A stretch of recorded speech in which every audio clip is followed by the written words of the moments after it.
بیٹھیں علم حضرات، تو میں اس چیز کو سمجھاؤں گا. اب عام میں یہ چیز میں سمجھا نہیں سکتا.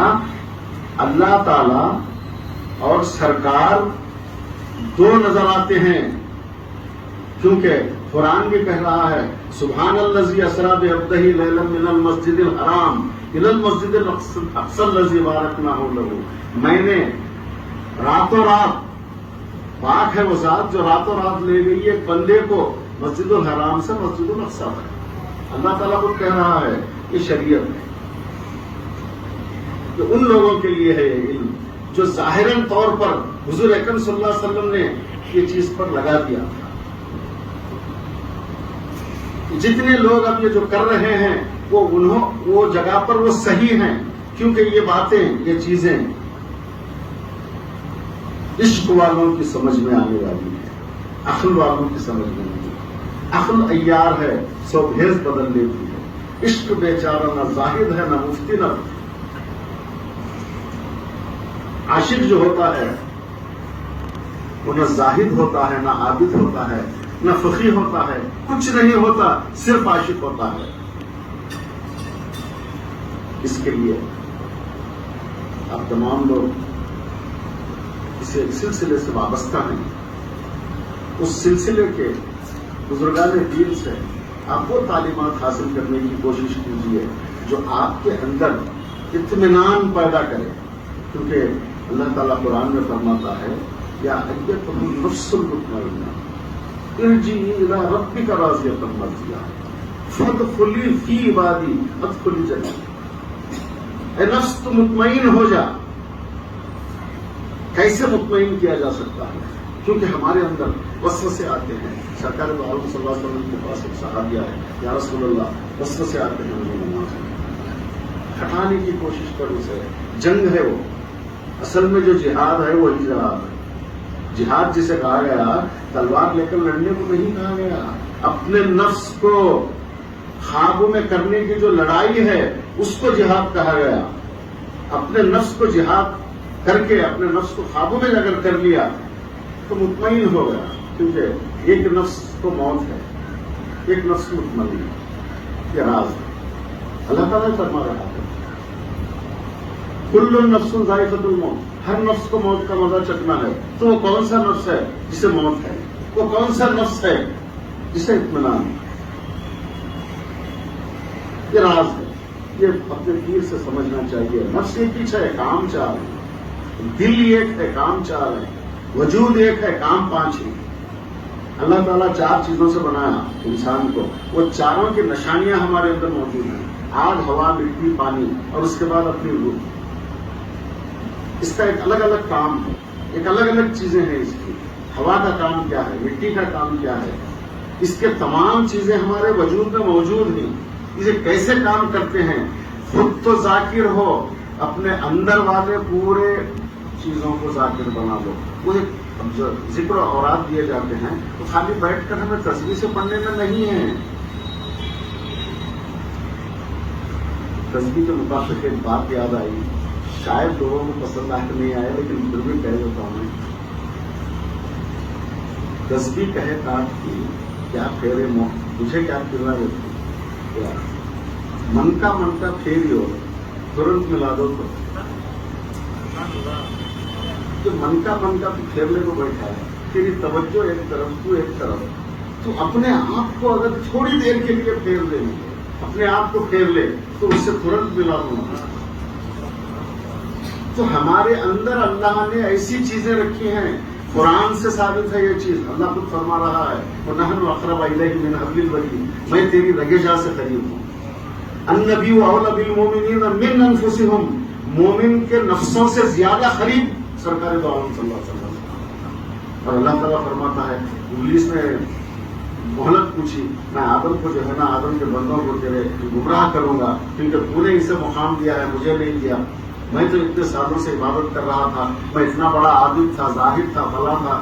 عابد تھا، زاہد تھا بولے تو یہ عابد جو یہ کر رہی ہے شیطان کے نام ہے. یہ شیطان کے جو نام ہیں وہ عابد، زاہد اور بھی بہت سے ہیں. عالم، معلم تھا، فرشتوں کا معلم تھا،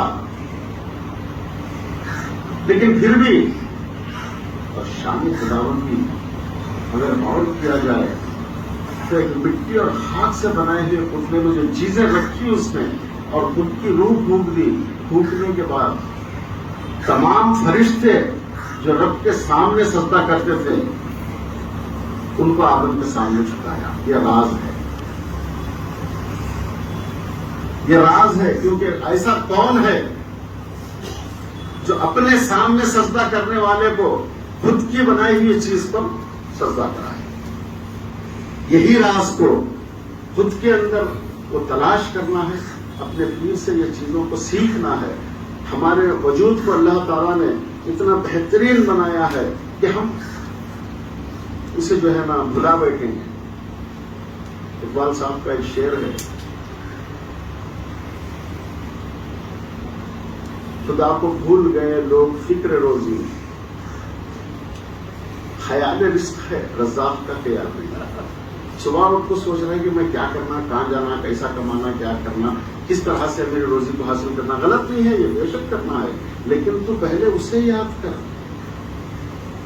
جو نعمتیں تجھے اس نے عطا کی ہیں ان نعمتوں کا شکر تو اگر تیری 10 زندگیاں بھی اگر مل جائے تو ادا نہیں کر سکتا. تھوڑا اپنے آپ پر کبھی توجہ دے کر دیکھیے، غور کر دیکھیے کہ ہم کیا ہیں اور ہمیں اللہ نے ایسی کون سی نعمت عطا کی ہے. اگر کوئی شخص دولت مند نہیں ہے تب بھی بہت دولت مند ہے، اسے معلوم نہیں ہے کہ اس کی دولت اس کے اندر موجود ہے. روپیہ پیسے کو دولت سمجھ رہا ہے؟ نہیں. ہمارے اندر جو جوہر اس نے رکھی ہے اس سے بڑھ کر کوئی دولت، لاکھوں کروڑوں اور دنیا کے تمام چیزیں اگر اسی دولت کو حاصل کرنے کے لیے بادشاہوں نے اپنے تخت و تاج کو ٹھکرا کر چھوڑ کر اس راستے پر آ گئے کہ فقیری کا راستہ اختیار کیا ہے. کیونکہ عیش و عشرت سے غفلت ہوتی ہے، عیش و عشرت سے غفلت ہوتی ہے، عاجزی انکساری سے جو ہے نا قربت ملتی ہے. اس کے لیے کبھی بھی اپنے پیر سے ملو تو ادب احترام سے ملو. ادب احترام کا مطلب یہ نہیں کہ بھائی میں بتایا نا، ادب خالی ختم بوس ہونے کا نام ادب نہیں ہے. پیر کے سامنے بیٹھنے کا طریقہ ہے، 2 زانوں بیٹھنا چاہیے. حقیقت میں پیر کے سامنے جب کبھی بھی بیٹھو تو جیسے عبادت میں بیٹھتے ہیں قاعدے کے لیے، اسے یاد رکھو. اگر کوئی عذر ہے، کوئی تکلیف ہے، کوئی پریشانی ہے، اس طرح سے نہیں بیٹھ سکتے تو پیر کی اجازت سے ریلیکس کر کے بیٹھو، پالکت مار کر بیٹھو. پیر اجازت نہیں ہے لے بول کر یہ ٹانگ اٹھا کو یہ گڑ کے اوپر رکھ لے کو نکو بیٹھو. پیر کی موجودگی میں جب کبھی بیٹھو تو پیر کے چہرے کو تکتے رہو اور اپنے خلق کو ان کی طرف رجوع کرو. آپ کے خلق میں جو بات آئے، کچھ پوچھنا ہے، پیر سمجھ گیا اس بات، بشرطے کہ تمہارا ان کا رابطہ صحیح رہے. رابطہ جب تک، کیونکہ روح سے روح کو تعلق ہے، جسم سے اس کا کوئی تعلق نہیں ہے. جسم مٹی میں ملنے والا ہے. اللہ تعالیٰ شخص سے پوچھا تیرا کیا ہے، تیرے پاس تیرا کیا ہے؟ اس نے کہا کہ بھئی یہ مکان ہے، یہ کھیت ہے، یہ فلاں ہے، بنگلے ہیں. یہ تیرے نہیں ہے، تیرے بعد تیرے بیوی بچے. تو نے بولا ٹھیک ہے بھائی، میرے بیوی بچے تو میرے ہیں نا. نہیں، وہ بھی تیرے نہیں ہیں، وہ بھی تیرے نہیں ہیں. تیرے مرنے کے بعد جیسے ہی تیرے پورے دن ختم ہو جائیں گے، بھول جائیں گے. اس نے کہا کہ آخر میرا ہے کیا؟ یہ جسم ہے، یہ روح ہے.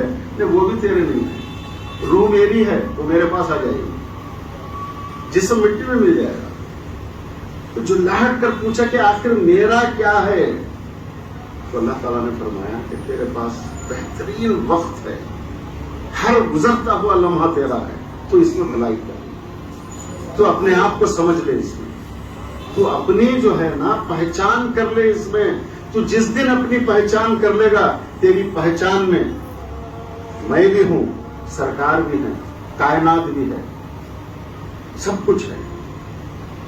اس کے لیے آدمی پیر کی جو تعلیمات ہیں اس پر غور کرے، اس پر فکر کرے. اور فکر کرنے سے انسان کو خالی ہمیں جو ہے نا پیر یہ ہے میں وظیفہ کر رہا ہوں، صبح بیٹھے اٹھ کو چلے گئے، نماز پڑھ لیے، پھر اس کے بعد میں کبھی حلقے میں جمع ہو گئے، یہ رسم ہے. یہ پیر کی خدمت سے کوئی ایک بات مل جائے وہ لے جا کر اس پر عمل کرو اور غور کرو اس پر کہ آخر یہ کیا ہے، کیونکہ اللہ نے ہمیں وہ صلاحیت عطا کی ہے کہ ہم غور و فکر کر سکتے ہیں کسی چیز پر، آخر یہ کیا ہے۔ پیر صاحب دو مریداں کو گدے کے دو ٹکڑے دیے، ایک مرید کیا کرا، میرے پیر کا تبرک مجھے ملا ہے بول کر اسے اچھے کپڑے میں لپیٹ کر ادھر ادھر لگا کر روز صبح میں اسے جو ہے نا ایک اچھی کام کر رکھا، روز صبح اٹھتا اس کا دیدار کرتا، اسے اوپر امبر سے معطر کر کے رکھتے۔ دوسرا تھا جاہل تھا، ان پڑھ تھا، انہیں کیا کرا، میرا پیر مجھے دیا ہے تو اس میں کچھ راز ہے، کچھ تو ہو گئے، چپ نہیں دیتے، سمجھ اس کی، پیر پر عقیدہ اس کا، میرے پیر نے کچھ دیا ہے، اس میں کوئی بات ہے، میرا پیر با کمال ہے، کچھ ہے اس میں، تو بیٹھ کر اس کو لگڑتا رہا روز۔ کئی دن گزر گئے، کچھ بھی حاصل نہیں ہو رہا اس میں، جنہیں روز اتر لگا رہا ہے اس میں خوشبو آ گئی ہے۔ کچھ دنوں کے بعد پیر صاحب بولے، بابا تم نے کچھ دیا تھا ہے، لا کر ادب سے دیے، دیکھو بہت خوشبو آ رہی ہے، دنوں میں یہ کرے واہ ماشاء اللہ، بہت ایسا خوشبو اس کو لگا کر رکھا ہے، بہت اچھی بات۔ دوسرے کو پوچھے، کیا تمہیں دیے پیر صاحب، یہ میں دیکھا لگڑ کو، کیا تمہیں نکلتا کیا اس میں سے، کیا جن گن رہیں گا، تمہیں مجھے بیکار نہیں دیتے، تمہاری ہر چیز میں ایک حکمت ہے کیا، میں دیکھا تو کیا بھی نہیں ہے، کتنے دن سے لگڑ رہا ہوں، ایسا چاہیے کیا بھی نہیں۔ انہوں دیکھ کر کیا کرے، لا ادھر گئے، قریب میں ایک پیڑ تھا، لے کر پھینکے اسے، کٹ گیا۔ تیری غور و فکر، تیری جو غور و فکر ہے اس کے اوپر، اسے اس قابل بنا دی کہ یہ کفر کو کاٹتا ہے، کفریت کو کاٹتا ہے یہ۔ اب اس نے جو کام کیا ہے یہ اس کی عقیدت ہے، محبت ہے، غور و فکر نہیں کی اس نے۔ تو اللہ تعالیٰ قرآن تو اتار دیا سب کے لیے، قرآن اتارنے کے بعد ہمیں کیا کریں، اس سے جو ہے نا کچھ لوگ مرے تو ٹائم پڑھ رہی، جو لوگ مر گئے ہیں ان کے واسطے رکھیے، چلو بڑھ کو بخشیں گے ان کو کیا، اور کچھ لوگ جو ہے نا اسے روزانہ کچھ جمعہ پہ ایک بار کم سے کم وہ فلاں سورہ پڑھے تو یہ ثواب آتا، ہاں تو ٹی وی میں نے تو کون سے تو مولانا بولے لگی یہ ہوتا وہ ہوتا۔ قرآن ثواب نہیں ہے، قرآن عمل کرنے کی چیز ہے، وہ لے تو ہمیں کیا کرے، ہاتھ اٹھا کے رکھو، دوسرے لوگ کیا کرے، اسے اس کو غور و فکر کرے۔ اللہ تعالیٰ ہمارے لیے یہ اتارا ہے، ہمارے لیے ایک میسج ہے، ہمارے لیے یہ دیا ہے، تو اس میں کچھ ہے۔ عربی ہم نے نہیں آتی تو ہم نے جو زبان آتی وہ زبان کا ترجمہ پڑھتے چلے گئے، وہ ترجمے سے ہمیں پتا چلا کہ اللہ فلاں جگہ پر کیا بول رہا ہے، کچھ مثالیں دے رہا ہے، کچھ قوموں کی مثالیں دے رہا ہے کہ وہ قوم نے اس طرح سے کیا تو میں نے اس کو اس طرح سے کیا، نوح علیہ السلام کی قوم نے نافرمانی کی تو میں اسے غرق کر دیا، لوط علیہ السلام کی قوم نے اس طرح سے کیا تو میں تختہ پلٹ دیا۔ تو اس طرح کے مثالیں دے رہا ہے، تمثیلات دے رہا ہے، ہماری سمجھ میں آئے گا تب، جب ہماری سمجھ میں آئے گا، غور و فکر کریں گے تو کیا ہمیں بول رہا ہے وہ ہمارے سے، تو حضور اکرم صلی اللہ علیہ وسلم سے کے ذریعے سے ہمیں معلوم ہوا ہے، وہ ہمیں معلوم کرانے کے لیے اتارا گیا ہے ہمارے اوپر قرآن، تو ہمیں اس پر عمل کرنا ہے۔ عمل کرنے کی بہت سی چیزیں ہیں اس کے اندر، ہمیں اسے نہیں کرنی، پڑھتے ہوئے جا رہے ہیں، ثواب آ رہا ہے، سمجھ رہی، ثواب کی غرض نہیں ہے، عمل کی غرض سے اتارا گیا، اس پر ہمیں عمل کرنا ہے۔ اسی لیے یہ تمام باتیں جو ہے نا کہ ہمیں پیر سے معلوم ہوتی ہیں، کوئی بھی مسئلہ ایسا ہو جائے ہمارا رہبر ہے ہمارے لیے، اور رہبر سے بڑھ کر کوئی نہیں ہو سکتا، کوئی نہیں ہو سکتا۔ رہبر جو ہمیں کہے، ہمیں جو راستہ چلائے، ہم نے سن لیا ہے ان کو کہ یہ ہمیں منزل تک پہنچائیں گے، یہی ہمارے رہبر ہیں، تو اب ان سے یہ چیزوں کو حاصل کرنا ہے۔ یہ حاصل کرنے کے لیے ادب احترام ضروری ہے، یہ عالم اور مولویوں کو نہیں ملتا۔ حضرت شیخ سعدی رحمۃ اللہ علیہ فرماتے ہیں کہ حافظ، عالم، مولوی، سند یافتہ یہ چیز سے محروم ہیں۔ کیوں؟ فیض سے محروم ہیں۔ کیوں؟ اس لیے کہ ان کو جو ہے نا یہ فخر ہے کہ ہم سند یافتہ ہیں، ہم یہ تعلیم اتنی بڑی تعلیم حاصل کیے ہیں کہ ہمیں اس کی ضرورت نہیں ہے. اسی لیے مدرسوں میں تعلیم کو پڑھایا جاتا ہے، خانخواہوں میں تعلیم کو سمجھایا جاتا ہے. خانخواہ ایک ایسی جگہ ہے جہاں پر آدمی کنن بنتا ہے جل کر. یہاں جلایا جاتا ہے. جلاتی نہ تو گھبرا تو خانخواہ کو نہیں، یہ بعد میں اندر سے جلایا جاتا ہے. تمہارے ذکر و اذکار، تمہاری فکر، تمہارے تصورات، تمہاری جو توجہ ہے تیر کی طرف ہونی چاہیے، اور تمہارے قلب کو تیر کی طرف. اصل میں بیعت کا مطلب کیا ہے؟ خریدنا. مرید جب ارادہ کیا کہ میں پیر کے ہاتھ پر بیعت کروں تو اپنے آپ کو اس نے اس کے حوالے کر دیا. کیسے حوالے کیا؟ بزرگان دین مثال دیتے ہیں. ایک دھوبی کپڑا جو دھوتا ہے پٹک پٹک کر میل نکالتا ہے، اسی طرح سے تمہارے اندر سے وہ میل نکال کر تمہیں صاف کرتا ہے. اپنے آپ کو کپڑا جیسے دھوبی کے حوالے کرتا ہے ویسے کرنا چاہیے. ایک غسال کے حوالے میت ہوتی ہے، میت ہے، مرا ہوا ہے، کوئی پتہ نہیں ہے، ادھر بھی پلٹا رہا ہے ادھر بھی پلٹا رہا ہے، کہاں کرا تو بھی نہ ہاں ہے نہ ہو ہے. اسے حوالے کرنا ہے، کیونکہ علم بہت وسیع ہے. ہم جو سمجھے ہیں علم، روزمرہ کی زندگی میں جو ہمارے سامنے علم آ رہا ہے وہ ہماری ضرورت کی زندگی کا علم ہے. وہ حقیقت کا جو علم ہے وہ الگ چیز ہے. اللہ تعالیٰ فرماتا ہے میں نے اس کائنات کو ایک پلڑے میں رکھ دیا. کلمہ طیبہ کو ایک پلڑے میں رکھ دیا. وہ کلمہ طیبہ کا جو پلڑا ہے وہ بھاری ہو گیا. اب ذرا غور کریں، لا الہ الا اللہ محمد رسول اللہ 6 حروف ہیں، 3 الوہیت کے ہیں، 3 عبدیت کے ہیں. لا الہ الا اللہ الوہیت، اس میں الوہیت کی شان ہے. محمد رسول اللہ عبدیت، بندگی کی شان ہے. اس میں کائنات کیا چھوٹی نہیں ہے، بہت بڑی ہے. اتنی بڑی کائنات میں یہ پلڑا بھاری ہے. کیوں؟ اس لیے کہ پوری کائنات خدا اس میں ضم ہے، اس میں ضم ہے.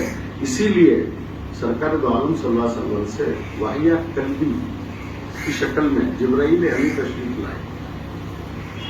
لا کر آپ کے زانوں کو زانوں لگا کر بیٹھ کر کچھ سوالات کیے، جواب دیے. آپس میں وہی سوال کر رہے ہیں، وہی جواب دے رہے ہیں. سب صحابہ سنے اس بات.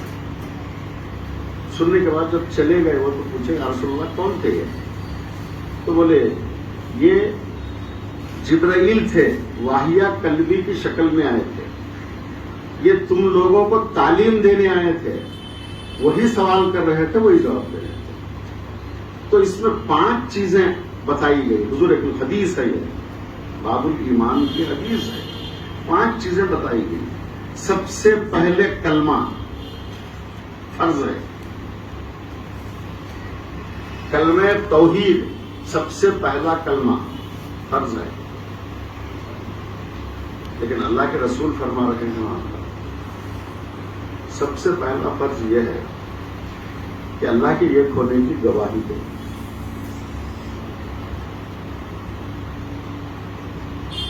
اب جو ہمیں کلمہ پڑھتے ہیں گواہی کا نہیں ہو، صرف پڑھ رہے ہیں، صرف پڑھ رہے ہیں. زندگی میں ایک بار پڑھ لیا تو مسلمان ہو گیا. بار بار پڑھنے کی ضرورت نہیں. ایک بار زندگی میں کوئی شخص پڑھ لیا اسلام میں داخل ہو گیا. اس کے بعد وہی کلمہ دوبارہ جو دوسرا جو آ رہا ہے وہ گواہی کا ہے. نماز میں ہر نماز میں التحیات پڑھتے ہیں. پڑھ رہی یا نہیں ہمیں تو ہمیں گواہی دے رہی ہے اللہ کی. زبانی پڑھ رہے ہیں. گواہی وہ شخص دے سکتا ہے جو رب کو جانتا ہے، رب کو دیکھا. پھر دیکھنا تو خیر الگ بات ہے، جانتا تو کم سے کم. نہیں جانتے. ہمارا ایمان ہے رب پر، ایمان بالغیب ہے. ایمان بھی شہادہ کے لیے اللہ تعالیٰ فرمایا تھا کہ اے ایمان والو، ایمان لاؤ اللہ پر، اس کے رسول پر، تم ایمان بالغیب پر ہو، ایمان بس شہادہ پر آ جاؤ. تو کلمہ شہادت کی وہی ہے، تم گواہی دینے والے بن جاؤ. ہمیں اقرار کر لیے ہمیں کہ اللہ ایک ہے اور آپ ہی اللہ کے رسول ہیں. جو اس وقت پر موجود تھے، جو لوگ اس وقت پر موجود تھے، انہوں نے کہا بے شک آپ کے کہنے پر ہم نے مان لیا کہ اللہ ایک ہے اور آپ اللہ کے رسول ہیں. اب دونوں غائب ہیں، دونوں غائب ہیں، اللہ بھی غائب، رسول بھی غائب. حاضر و ناظر جانتے ہیں ہم ہیں، موجود ہیں، لیکن غائب ہیں.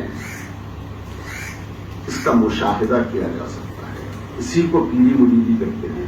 اسی لیے جو ہے نا، کتنا ہی علم رکھنے والا شخص کیوں نہ ہو، پیر کے پاس آ کر دو زانوں بیٹھے تو اس کی شہادت کیا ہے یہ معلوم ہو جائے. ہم کیا ہیں؟ کچھ علم، حالانکہ علم قرآن کا، قرآن ہی میں یہ بات ہے. علم ترى كيف ضرب الله كلمة كشجرة. اللہ تعالیٰ فرماتا ہے کہ ایک ایسا کلمہ ہے، ایک شجر کے مانند ہے، جو کھجور کا پیڑ کے مثال دیا ہے. زمین میں اس کی جڑیں گڑی ہوئی ہیں اور اس کا تنا آسمان کو چھو رہا ہے. یہ پاک کلمہ.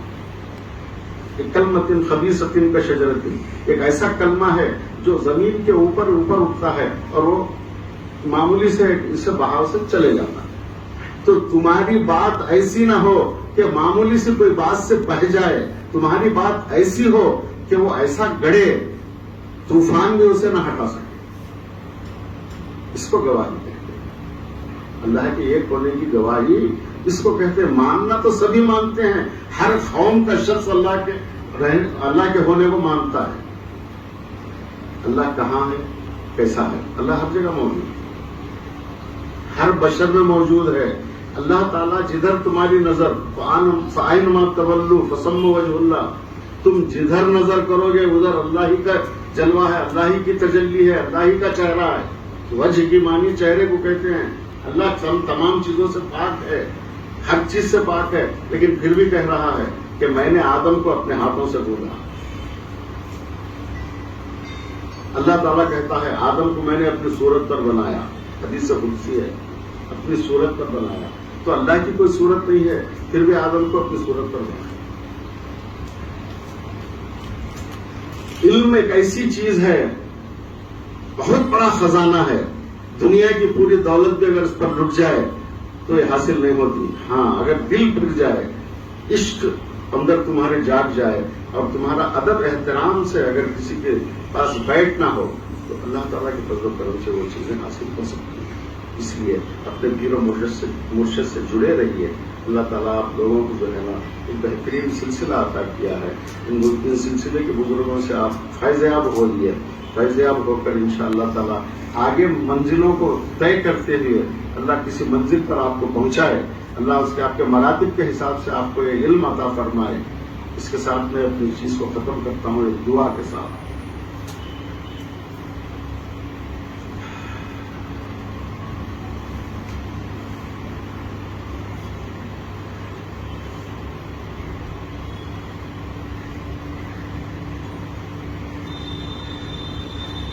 یا الہی رحم فرما مصطفیٰ کے واسطے، یا رسول اللہ کرم کیجیے خدا کے واسطے. مشکلیں ہم کا شہر مشکل کشا، کربلائیں رش شہید کربلا کے واسطے، قدری کر قادری کر قادریوں قدر عبد القادری قدرت اللہ کے واسطے. اے خداوندہ تو ذات کبریا کے واسطے رحم کر ہم پر محمد مصطفیٰ کے واسطے.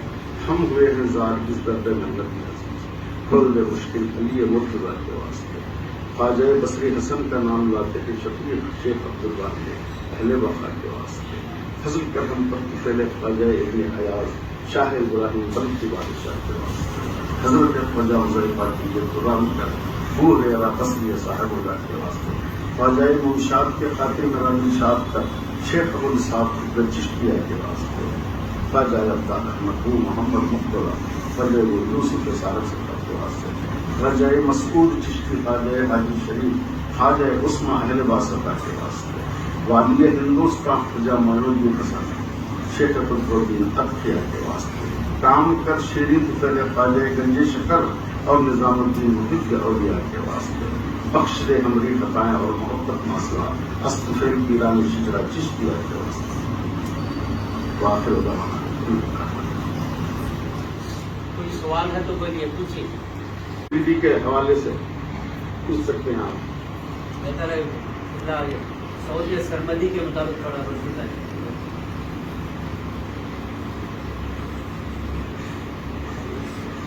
اللہ کے موجود ہونے کی دلیل ہے.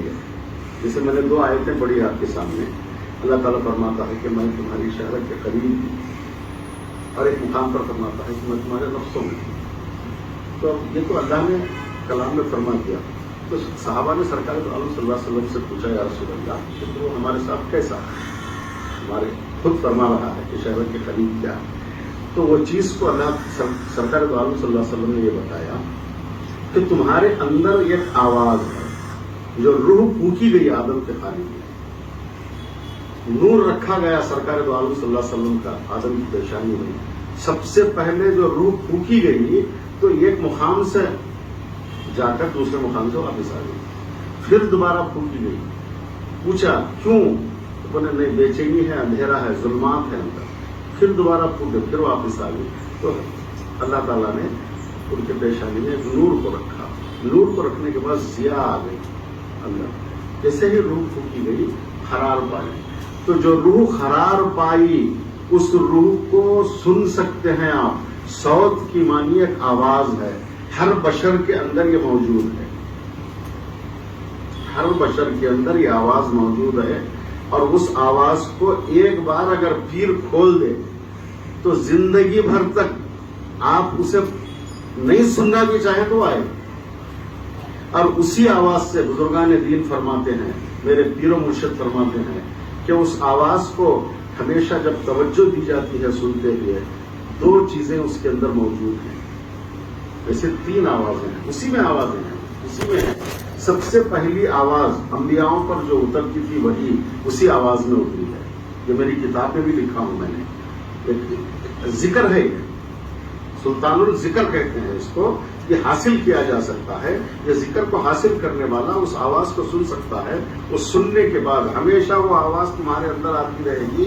وہی آواز اللہ کے تمہارے اندر موجود ہونے کی دلیل ہے.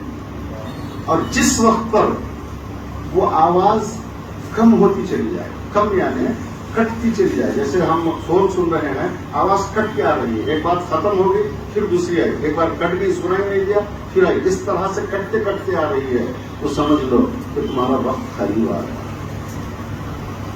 جیسے یہ آواز تمہارے اندر سے نکل جائے گی تھوڑے سے لمحے میں تمہارا جسم ٹھنڈا ہو جائے گا. روح باہر نکل جائے گی، جان باہر نکل جائے گی. آگ تمہارے اندر جو بنی ہوئی ہے، آگ سے بنایا ہے اللہ تعالیٰ، وہ آگ باہر نکلے گی، پانی باہر نکل جائے گا. صوت سرمد، صوت کی معنی آواز. سرمد یعنی تمہارے اندر ایک مقام، اس مقام پر جو ہے وہ آواز کہتے ہیں. اور اسے پیر اپنے مرید کو کھولتا ہے.